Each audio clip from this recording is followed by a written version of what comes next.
One last thing before you go. The data on special education outcomes at the state and federal levels suggests that we are not always as successful in improving learner outcomes as we might desire. The Iowa SDI framework was conceptualized as a way of discussing and better defining specially designed instruction in order to improve it. The framework's premise is to define SDI in concrete operational terms so that it can be taught to practitioners and be better recognized in the classroom. The question from which this idea originated was, quote, how can you improve something if you don't always agree on what it is or recognize it when you see it? And if you can't distinguish between degrees of effectiveness in actual SDI examples, unquote.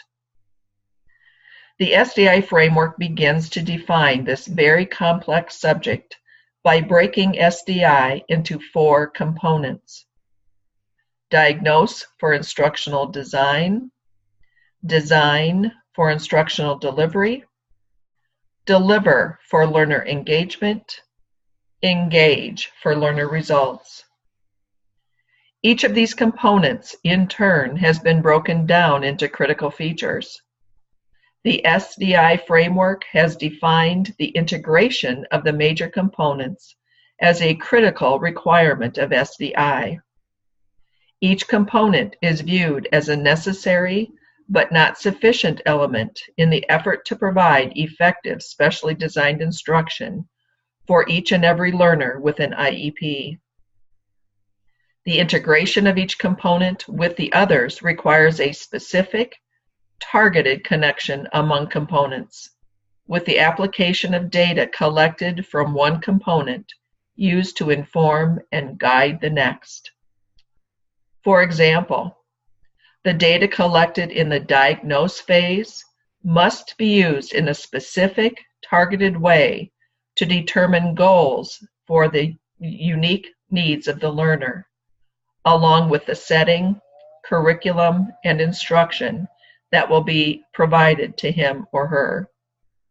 The design component includes planning and documentation of all the required elements of the IEP, in addition to the specifics of scheduling, curriculum materials, grouping, etc. Delivery for instruction makes use of the instructional plan to determine what and how to instruct the learner, and efforts are made to ensure that the design is implemented with integrity, that learner performance is monitored, and that a variety of data sources inform database decision-making.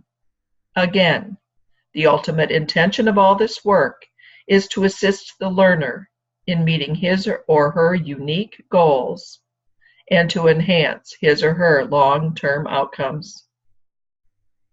The 3 modules in which you have participated are an effort to provide information regarding the concrete operational definitions of the framework components and critical features, and to assist you in, quote, recognizing effective SDI when you see it, unquote.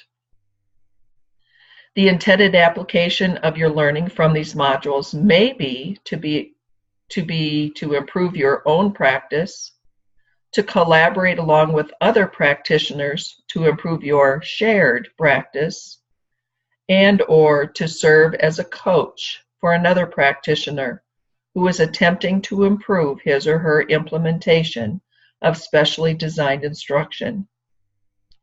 SDI is a very complex subject, and there is a great deal of knowledge and skill required in order to be able to implement these components effectively. There is more to be learned and taught regarding these components than has been covered in these modules. For example, each component will benefit from a connection to the specific techniques useful for the various needs of learners with a variety of disabilities. The SDI framework has anticipated the need for this connection and has set up specific learning groups for learners with needs related to literacy, preschool, significant disabilities, and assistive technology. You are encouraged to take advantage of these resources as well as the online resources identified in the modules.